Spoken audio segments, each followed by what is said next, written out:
if I bleed tonight, if I am sad tonight, I don't have the time to fight. And if I wake tonight, if I'm so tired tonight, I'm falling asleep when I'm home.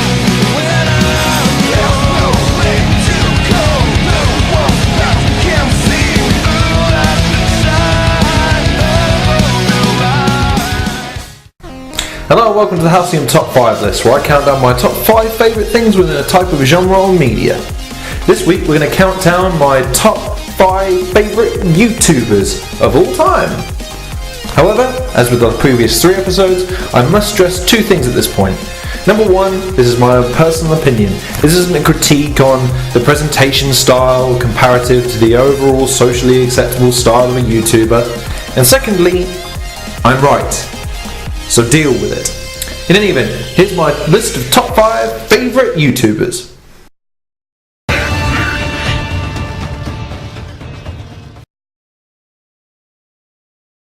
Coming in at number 5 is Total Biscuit. And as a former law student with the intelligence and eloquence of Total Biscuit, this guy is on a completely other level to YouTubers, or in fact people, that I've ever met. He has the nuance, the cadence, and the absolute intellectual authority to make every topic that he covers within the world of gaming seem so complicated, yet so simple at the same time. Most of his videos, or at least his more popular videos, lack a physical presence of him due to his preferred style of narration over gameplay or video footage, to allow the viewer to pay more attention to what's being said rather than the actual presenter himself. With his dismantling of the YouTube copyright claim system, an absolute masterpiece of a dissertation of a point of view that most people wouldn't even be aware of or have the eloquence to try and vocalise their opinions on the matter. Critique exists to protect consumers from unscrupulous companies and is a necessary part of our society. Wild Game Studio disagrees. A few days ago, I encountered the following message on my YouTube channel. As you can see, this is a standard copyright strike. 3 of these and your account is shut down, your videos removed. The system is there to stop people from uploading things that they don't own. It's rightfully used to stop people from using YouTube as a dumping ground for pirated media. Sometimes, however, it's abused. He sets his stall up to be the intellectual alternative to most YouTubers on YouTube, who favour controversy and overexposure as a way to garner an audience. But because of that, his videos carry a gravitas and a weight to them that no other YouTuber can seem to match. While inherently not humorous or outlandish, to say the least, his personality does carry some entertainment value. However, he is more informative in nature, and in a world of an over-reliance of style over substance, this is greatly appreciated as he seeks to compete with the inherent ignorance of society and YouTube as a whole, while trying to dispel popular opinion by using a magnificent lexicon of words and phrases that even I struggle with. And I'm pretty bad when it comes to using long words. I've got no idea what they actually mean. Total Biscuit is a YouTuber who I inspire to emulate in terms of his absolute conviction in the words that he uses and the sentiments that he puts across to people. But more importantly, who has the grounds, the intellect, and the qualifications in which to do so. And as a result, he's had a massive influence on the way that I wanted to structure Halcyon in terms of its non-sensationalist standpoint. Being based around tangible opinion rather than sensationalism wherever possible. In terms of outright intelligence, Total Biscuit is the absolute best YouTuber for that, for my money.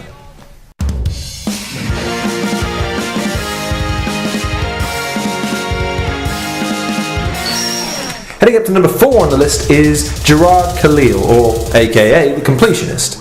He's a YouTuber whom I've not been a fan of for a tremendous amount of time, but whose content is so thoughtfully crafted and so passionately produced, it's really hard not to enjoy his videos. The show itself is based around the completion of various games throughout various platforms and genres, and doesn't necessarily focus on current titles, moreover titles of significance. or interest to him as an individual, which in of itself was a massive influence on the direction that I wanted to take Halcyon as a show.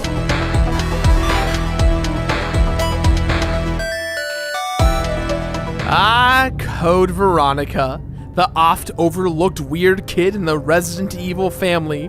Everybody has warm, fuzzy memories of their first trip through the Spencer Mansion, and RE4 won enough awards to be able to dive into Scrooge McDuck style. But from the get-go, poor Code Veronica had the odds stacked against it. Giving it a fairly open and fluid base with being able to cherry-pick the topics that you want to cover rather than subverting to expectation and covering the very newest thing that happens to be out that week. Once again though, the completionist doesn't follow trends and doesn't necessarily make recommendations based on the quality of the game, but rather the judgment on its placement as a completionist's viewpoint, how much fun it is to complete. With that in mind, guys, this game gets my completionist rating of finish it. It's an interesting concept, and one that only serves to show his dedication and passion for gaming. Not to mention the level of skill it must require to complete a wide variety of game types, with me personally not able to complete a certain style of game due to an inherent lack of skill or interest with it. Add to this the well-produced and well-edited nature of the show, and the family-friendly format allowing its viewing in front of the little ones. You have a really well-rounded, entertaining, funny, and informative show that's enjoyable and different from a lot of YouTubers in the inherent positivity that comes across without being overly in your face. Look what I did today, wasn't it an amazing day, yay! I'd recommend his FNAF videos as a great starting point if you've never checked out his channel before. And in terms of overall balance of entertainment for as wide an audience as possible, I would say The Completionist is one of the best.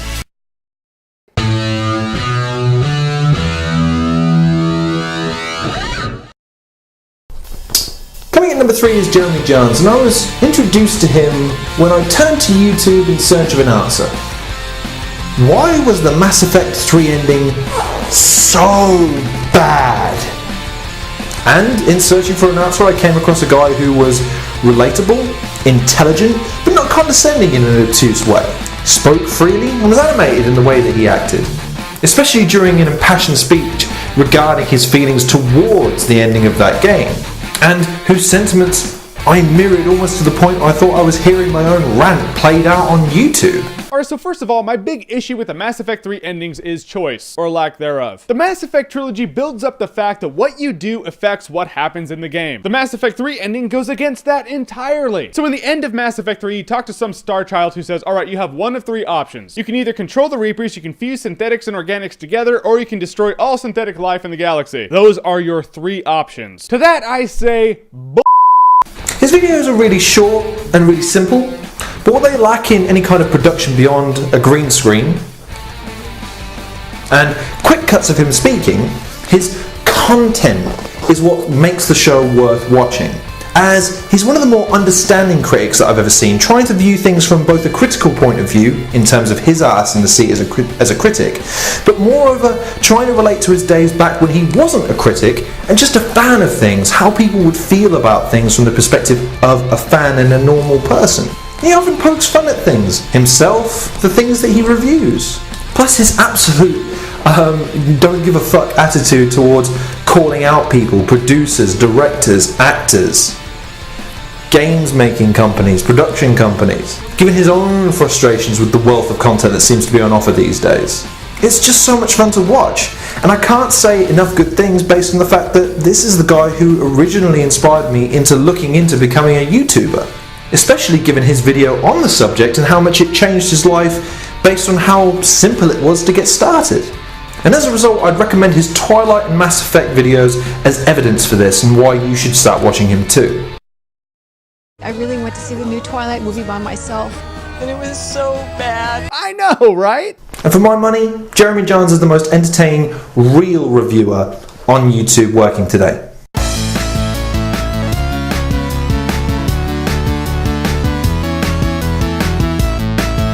Coming in at number 2 is ProJared. And ProJared is just such a naturally funny guy. A YouTuber who uses his vast knowledge of games and razor sharp wit to produce content for informative purposes, but also has the uncanny knack of reviewing games that are terrible by nature, and yet finding ways of extracting the comedy from them. I'm just gonna get a home run so I can move on and... Dear God! This crowd! They're all terrifying! His intelligence is immediately apparent, with the show having a very intimate and humble feel to it, never feeling overly saturated by graphics or unnecessary music or, anything in your face to try and grab your attention in an overly obvious way. His points are sharp, well thought out, and often based on a narrative that he's derived from playing the game in question, and will often make judgments and conclusions that are really funny, but also very divergent from other YouTube reviewers or other reviewers of the same type. His 1-minute reviews were the inspiration behind Blink, and his free-flowing style of presentation was one of the inspirations behind the original Halcyon episode, as bad as that turned out to be, as he comes across as very personable, witty, and as a result of the show having more traditional feel and style. Presenter, camera, audience, presenter, how you doing? The graphics are simple yet well done, the music he uses is great, his tone of shows are always good, as his video lengths are always kept to the absolute necessary amounts, never extending too long or too short, never feeling like they're going to have a consistent amount every single time he puts up a video. And oftentimes, I have little to no interest in the topic that he's going to be covering, but instead, I check it out anyway, because I gravitate to him as an individual, as a presenter, as a style of host. And bottom line, I watch for just how entertaining the guy is. For my money, he's one of the more funnier, well-considered reviewers on YouTube, without relying on effing and jeffing and getting overly angry about anything in particular in order to garner an audience. And right now, I'd recommend his videos on the Ride to Hell Retribution game, which is overwhelmingly reviewed as terrible, as well as his thoughts on the obscure Donkey Kong cartoon, which are really funny videos to kick you off. But definitely go check those out. He sings well, even if the actual song isn't very good. I'd shower you with coconut cream pies.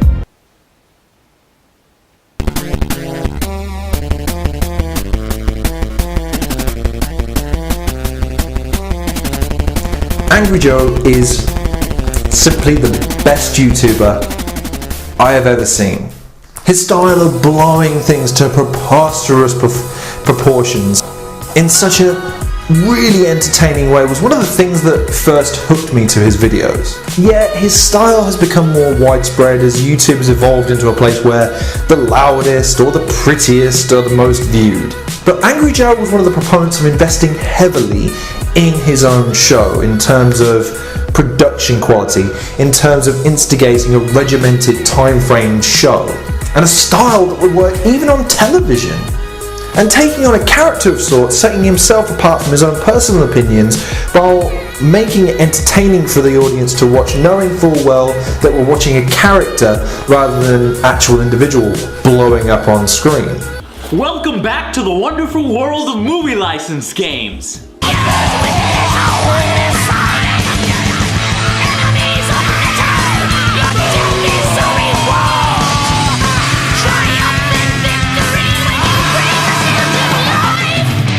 Never afraid to let loose with his opinion, yet while at the same time never becoming overly offensive, never becoming that bully that some YouTubers sometimes become, always maintaining a moral compass or barometer that allows him to become aggressive but without becoming intimidating.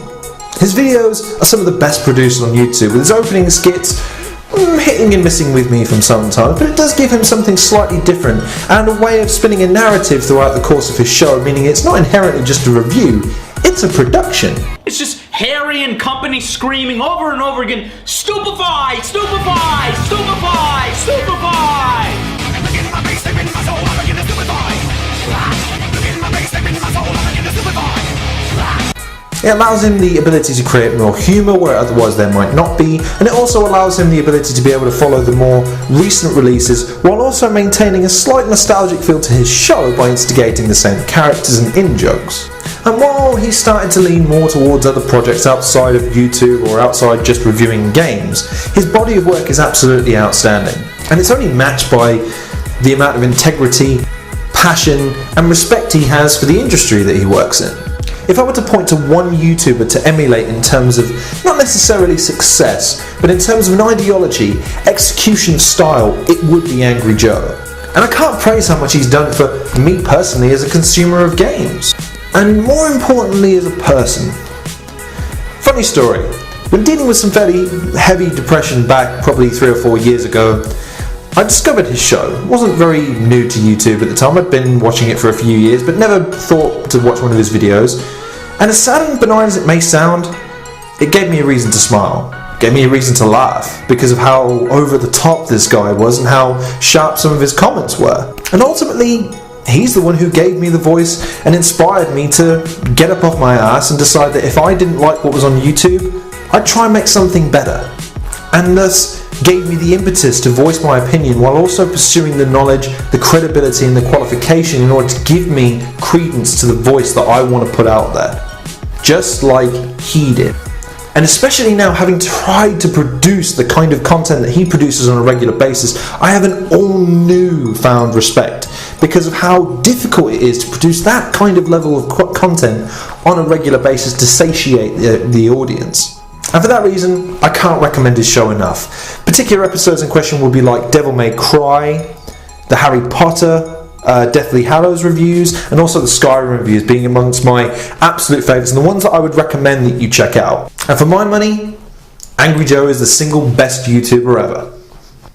And while none of them will ever watch this video, I with no doubt having have millions upon millions of subscribers and nearly billions worth of views, I do want to extend my thanks to all 5 of them for laying down the foundations for the rest of us, and also for being the success and being the inspiration to the rest of us to get up off our asses and produce something of note and of quality.